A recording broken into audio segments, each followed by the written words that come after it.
Most people don't understand what dyslexia is. They think it's seeing things backwards. It's not. They don't understand how prevalent it is. Mentoring to the kids with dyslexia, getting them to open up and letting them know it's all right to explain their issues and their problems and telling them, you know, be open-minded. You know, a person can't help you if you don't help yourself. And the first thing you have to do is acknowledge that there's a problem there that needs to be addressed. Throughout society, everything's based on reading and writing. If you can't read and write, I mean, how do you file a complaint? How do you put together an argument? Depending on the study, 10 to 20% of the population is dyslexic. Ben Frost, he's a person who's a part of the dyslexic movement. He created a machine to help people.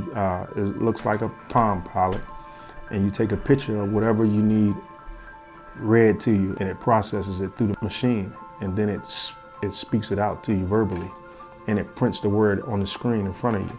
There's so many people who's going to be affected by it. I want to show the people what was created here in the United States for people like us who have shortcomings with reading and writing, and we can raise the test scores, and would take a lot of kids out of the streets. You know, a lot of kids will resort to the streets because they don't do well in school. A lot of kids are at risk for dyslexia. They have trouble hearing the sounds and putting words together. And those are things you can identify with 95% accuracy. Students at risk for dyslexia when they're entering kindergarten. We put together a group called the Ohio Dyslexia Group. We worked on legislation. Ted was the sponsor of House Bill 96. House Bill 96 is a pilot project.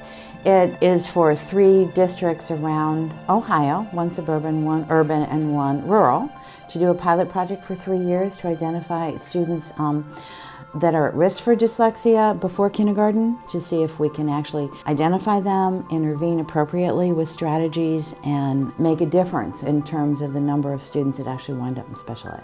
Ted was our primary sponsor. He's been working with us for 3 years. He's been our advocate from the beginning. He's just worked tirelessly for us, and it's pretty exciting.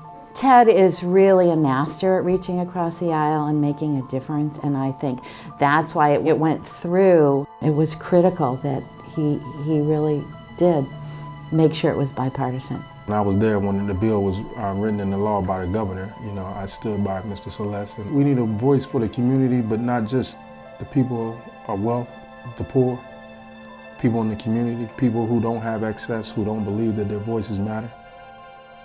We need a person to come and, like Mr. Celeste does, he comes to events, he meets people, he allows people to get to know who he is, makes himself accessible to the people.